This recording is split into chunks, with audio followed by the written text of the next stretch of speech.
ಎಲ್ಲರಿಗೂ ನಮಸ್ಕಾರ. ಕರ್ನಾಟಕದಲ್ಲಿ ಈಗ ವೈದ್ಯಕೀಯ ಅಂದ್ರೆ ಮೆಡಿಕಲ್ ಮತ್ತು ಬಿಡಿಎಸ್ ಕೋರ್ಸ್ಗಳ ಪ್ರವೇಶ ಪ್ರಕ್ರಿಯೆ ಇದೆಯಲ್ಲ, ಆ ನೀಟ್ ಯುಜಿ 2025 ಕೌನ್ಸಿಲಿಂಗ್ ಅಲ್ಲಿ ಒಂದು ಸ್ವಲ್ಪ ಅನಿರೀಕ್ಷಿತವಾದ ಬೆಳವಣಿಗೆ ಆಗಿದೆ.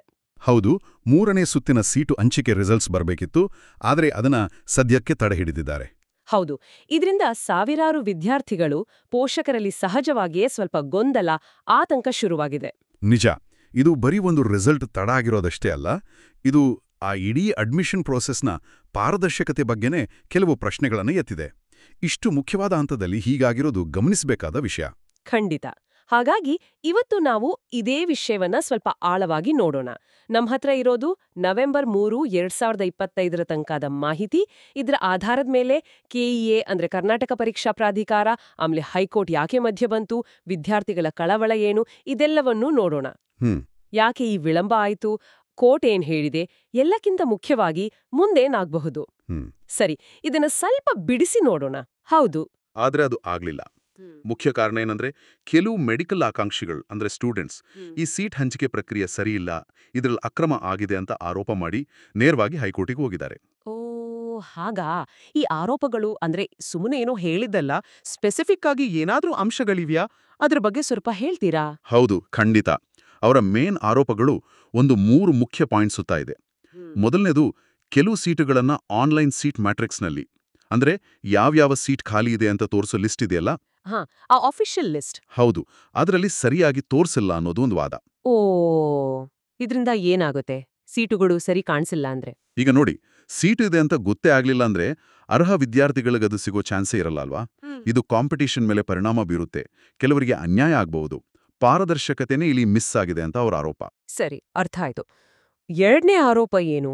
ಎರಡನೇದಾಗಿ, ರೀಸೆಂಟ್ ಆಗಿ ಒಂದು 200 MBBS ಸೀಟುಗಳನ್ನ ಹೊಸದಾಗಿ ಆಡ್ ಮಾಡಿದ್ರು.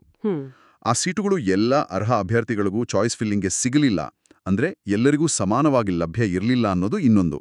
ಇದು ಸ್ವಲ್ಪ ಗಂಭೀರವಾದ ದೂರು. ಅಂದ್ರೆ ಕೆಲವರಿಗೆ ಮಾತ್ರ ಕಾಣಿಸ್ತಿತ್ತೋ ಅಥವಾ ಕೆಲವರಿಗೆ ಮಾತ್ರ ಆಕ್ಸೆಸ್ ಇತ್ತು ಅನ್ನೋ ಥರನಾ? ಹೌದು, ಆ ಥರ ಶಂಕೆ ವ್ಯಕ್ತಪಡಿಸಿದ್ದಾರೆ.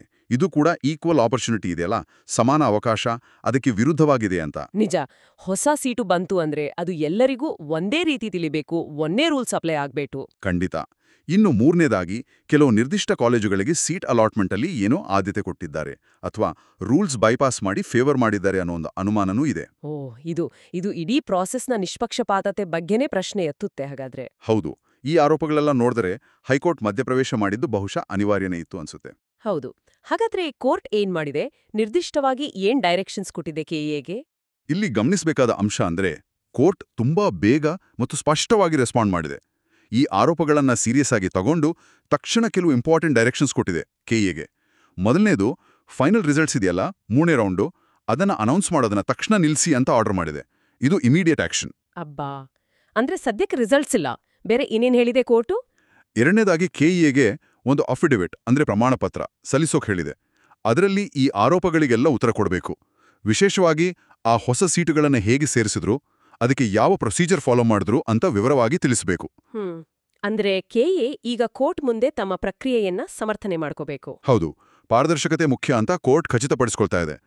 ಆ ಅಫಿಡವಿಟ್ನಲ್ಲಿ ಕೆಇಎ ಕೊಡೋ ಡೀಟೇಲ್ಸ್ ತುಂಬಾ ಮುಖ್ಯ ಆಗುತ್ತೆ. ಸರಿ. ಇನ್ನು ಮೂರನೆಯದಾಗಿ, ಕೋರ್ಟ್ ಈ ಕೇಸ್ನ ಪೂರ್ತಿಯಾಗಿ ಪರಿಶೀಲಿಸಿ ಫೈನಲ್ ಡಿಸಿಷನ್ ಕೊಡೋ ತನಕ ಈಗ ಒಂದು ಟೆಂಪರರಿ ಸೀಟ್ ಅಲಾಟ್ಮೆಂಟ್ ಲಿಸ್ಟ್ ಬಂದಿತ್ತಲ್ಲ, ಪ್ರೊವಿಷನಲ್ ಲಿಸ್ಟ್. ಹೌದು, ಆ ಪ್ರೊವಿಷನಲ್ ಲಿಸ್ಟ್ ಆಧಾರದ ಮೇಲೆ ಯಾವುದೇ ಅಡ್ಮಿಷನ್ಸ್ಗಳನ್ನ ಫೈನಲೈಸ್ ಮಾಡಬೇಡಿ ಅಂತ ಸ್ಪಷ್ಟವಾಗಿ ಹೇಳಿದೆ. ಅಂದ್ರೆ ಟೆಂಪರರಿಯಾಗಿ ಸೀಟ್ ಸಿಕ್ತಿದ್ರೂ ಈಗ ಏನು ಮಾರೋ ಹಾಗಿಲ್ಲ. ಓಕೆ, ಇದರ ಮುಂದಿನ ವಿಚಾರಣೆ ಯಾವಾಗ ಕೋರ್ಟಲ್ಲಿ? ಕೋರ್ಟ್ ಈ ಕೇಸ್ನ ನೆಕ್ಸ್ಟ್ ಹಿಯರಿಂಗ್ ಇದೇ ವಾರ, ಅಂದ್ರೆ ಮೋಸ್ಟ್ಲಿ ನವೆಂಬರ್ 4 ರಿಂದ 6 ಒಳಗೆ ಇಟ್ಕೊಂಡಿದೆ. ಆ ವಿಚಾರಣೆ ಆದ್ಮೇಲೆನೆ ಗೊತ್ತಾಗೋದು ಕೆಇಎ ರಿಸಲ್ಟ್ಸ್ ಬಿಡಬಹುದಾ ಅಥವಾ ಪ್ರೋಸೆಸ್ನಲ್ಲಿ ಏನಾದರೂ ಚೇಂಜಸ್ ಮಾಡ್ಬೇಕಾ ಅಂತ. ಹಾಗಾದ್ರೆ ವಿದ್ಯಾರ್ಥಿಗಳು, ಪೋಷಕರು ಎಲ್ಲರೂ ಈಗ ಕೋರ್ಟಿನ ಮುಂದಿನ ಆದೇಶಕ್ಕೋಸ್ಕರ ಕಾಯಲೇಬೇಕು. ಇದು ಸ್ವಲ್ಪ ಟೆನ್ಷನ್ ಜಾಸ್ತಿ ಮಾಡಿರ್ಬೋದಲ್ವಾ? ಖಂಡಿತವಾಗಿಯೂ. ಕೋರ್ಟ್ ಇಲ್ಲಿ ಒಂದು ತರಹ ರೆಫ್ರಿ ರೋಲ್ ಪ್ಲೇ ಮಾಡ್ತಿದೆ. ಕೌನ್ಸಿಲಿಂಗ್ ಪ್ರೋಸೆಸ್ ನಿಯಮ ಪ್ರಕಾರ ನ್ಯಾಯವಾಗಿ ನಡಿಬೇಕು ಅಂತ ನೋಡ್ಕೊಳ್ಳೋದು ಮುಖ್ಯ ಉದ್ದೇಶ. ಸ್ಟೂಡೆಂಟ್ಸ್ ಹಿತಾಸಕ್ತಿ ಕಾಪಾಡೋದೇ ಪ್ರಯಾರಿಟಿ. ಸರಿ, ಇದೆಲ್ಲ ಆಗ್ತಿರುವಾಗ ಕೆಇಎ ಕಡೆಯಿಂದ ಏನಾದ್ರೂ ರೆಸ್ಪಾನ್ಸ್ ಬಂದಿದ್ಯಾ? ಅವ್ರೇನ್ ಹೇಳ್ತಿದ್ದಾರೆ? ಕೆಲವು ಮೀಡಿಯಾ ರಿಪೋರ್ಟ್ಸ್ ಪ್ರಕಾರ ಕೆಇಎ ಒಂದು ಇಂಟರ್ನಲ್ ನೋಟ್ನಲ್ಲಿ ಹೇಳ್ದಂತೆ ಏನಂದ್ರೆ, ತಾವು ಸೀಟ್ ಅಲಾಟ್ಮೆಂಟ್ ಪ್ರೋಸೆಸ್ನಲ್ಲಿ ನ್ಯಾಷನಲ್ ಮೆಡಿಕಲ್ ಕಮಿಷನ್ NMC ಮತ್ತೆ ನ್ಯಾಷನಲ್ ಟೆಸ್ಟಿಂಗ್ ಏಜೆನ್ಸಿ NTA ಕೊಟ್ಟಿರೋ ಗೈಡ್ಲೈನ್ಸ್ ಏನಿದೆಯೋ ಅದನ್ನೇ ಸ್ಟ್ರಿಕ್ಟ್ ಆಗಿ ಫಾಲೋ ಮಾಡಿದೀವಿ ಅಂತ ಹೇಳಿದೆ. ಇಲ್ಲಿ ಸ್ವಲ್ಪ ಈ ಎನ್ಎಂಸಿ ಎನ್ಟಿಎ ಬಗ್ಗೆ ಹೇಳಿದ್ರೆ ಕೇಳುಗರಿಗೆ ಈಸಿ ಆಗಬಹುದು. ಅದರ ಪಾತ್ರವೇನು? ಖಂಡಿತ. ಎನ್ಎಂಸಿ ಅಂದ್ರೆ ನ್ಯಾಷನಲ್ ಮೆಡಿಕಲ್ ಕಮಿಷನ್. ಇದು ಇಂಡಿಯಾದಲ್ಲಿ medical education quality, syllabus, rules ಎಲ್ಲವನ್ನೂ ನೋಡ್ಕೊಳ್ಳೋ ಹೈಯೆಸ್ಟ್ ಬಾಡಿ. ಓಕೆ. ಎನ್ಟಿಎ ಅಂದ್ರೆ ನ್ಯಾಷನಲ್ ಟೆಸ್ಟಿಂಗ್ ಏಜೆನ್ಸಿ.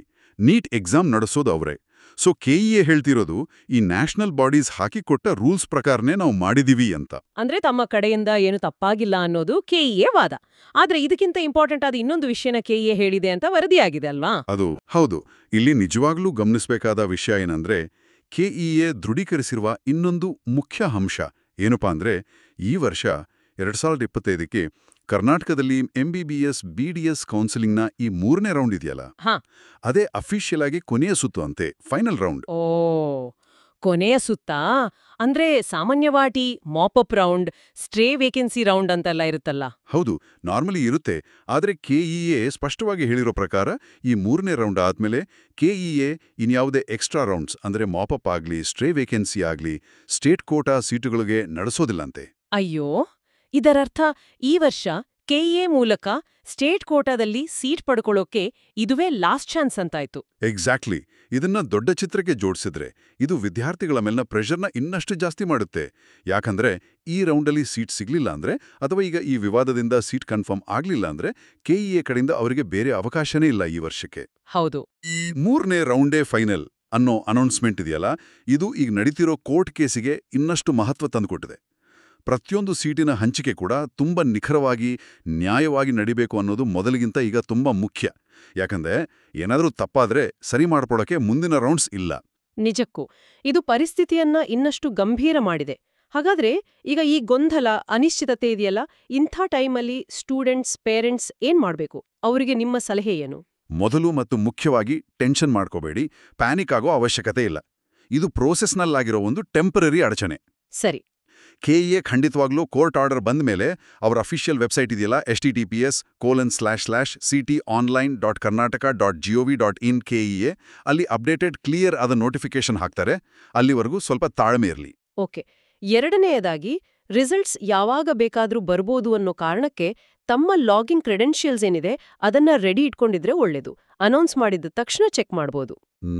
3ನೇ ಮತ್ತು ಬಹುಶಃ ಎಲ್ಲಕ್ಕಿಂತ ಇಂಪಾರ್ಟೆಂಟ್ ಅಡ್ವೈಸ್: ಯಾವುದೇ ಕಾರಣಕ್ಕೂ ಕೆಇಎ ತಮ್ಮ ವೆಬ್ಸೈಟ್ನಲ್ಲಿ ಹೊಸ ನೋಟಿಫಿಕೇಶನ್ ಕೊಟ್ಟು ಸ್ಪಷ್ಟವಾಗಿ ತಿಳಿಸೋ ತನಕ ಅಡ್ಮಿಷನ್ ಫೀಸ್ ಕಟ್ಟಬೇಡಿ, ಅಥವಾ ಟೆಂಪರರಿಯಾಗಿ ಅಲಾಟ್ ಆಗಿರೋ ಕಾಲೇಜ್ಗೆ ಹೋಗಿ ರಿಪೋರ್ಟ್ ಮಾಡ್ಕೋಬೇಡಿ. ಇದು ಬಹಳ ಮುಖ್ಯ. ಯಾಕಿದನ್ನ ಇಷ್ಟು ಒತ್ತಿ ಹೇಳ್ತಿದ್ದೀರಿ? ಒಂದು ವೇಳೆ ಕೋರ್ಟ್ ಗೋ ಅಹೆಡ್ ಕೊಟ್ರೆ ಬೇಗ ಅಡ್ಮಿಷನ್ ಮುಗಿಸಿದ್ರೆ ಒಳ್ಳೇದಲ್ವಾ? ಇದೊಂದು ಒಳ್ಳೆ ಪ್ರಶ್ನೆ.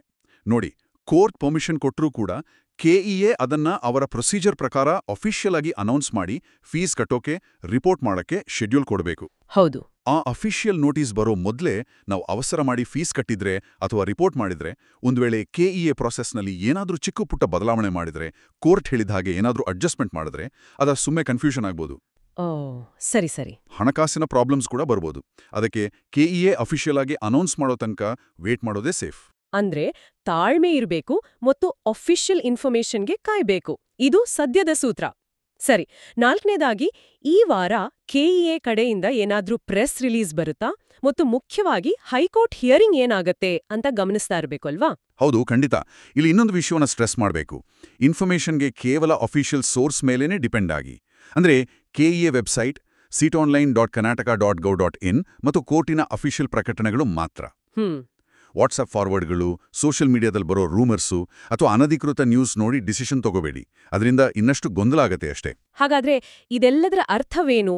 ಒಟ್ಟಾರೆ ಪರಿಸ್ಥಿತಿಯನ್ನ ಒಂದೆರಡು ವಾಕ್ಯದಲ್ಲಿ ಹೇಳೋದಾದ್ರೆ, ಕರ್ನಾಟಕ ನೀಟ್ ಯುಜಿ 25ರ 3ನೇ ಸುತ್ತಿನ ಸೀಟ್ ಅಲಾಟ್ಮೆಂಟ್ ಪ್ರೊಸೆಸ್ ಕೆಲವು ಸ್ಟೂಡೆಂಟ್ಸ್ ಎತ್ತಿರುವ ಸೀರಿಯಸ್ ಕಳವಳಗಳಿಂದಾಗಿ ಸದ್ಯಕ್ಕೆ ಹೈಕೋರ್ಟ್ ಆರ್ಡರ್ ಮೇಲೆ ತಾತ್ಕಾಲಿಕವಾಗಿ ನಿಂತಿದೆ. ಹೌದು. ನಾವು ಚರ್ಚೆ ಮಾಡಿದ ಮುಖ್ಯ ಪಾಯಿಂಟ್ಸ್ ನೆನಪಿಸೋದಾದರೆ, 1, ಕೋರ್ಟ್ ಮಧ್ಯೆ ಬಂದಿರೋದು ಪ್ರಾಸೆಸ್ನ ನ್ಯಾಯಬದ್ಧತೆ, ರೂಲ್ಸ್ ಫಾಲೋ ಆಗಿದೆಯಾ, ಪಾರದರ್ಶಕತೆ ಇದೆಯಾ ಅಂತ ಖಚಿತಪಡಿಸಿಕೊಳ್ಳೋಕೆ. 2, ಕೆಇಎ ಪ್ರಕಾರ ಈ 3ನೇ ರೌಂಡೇ ಈ ವರ್ಷದ ಎಂಬಿಬಿಎಸ್ ಬಿಡಿಎಸ್ ಕೌನ್ಸಿಲಿಂಗ್ನ final round. Mop up, stray vacancy ಕೆಇಎಯಿಂದ ಇರೋದಿಲ್ಲ. ಇದು ಪರಿಸ್ಥಿತಿಯ ಗಂಭೀರತೆ ಹೆಚ್ಚಿಸಿದೆ.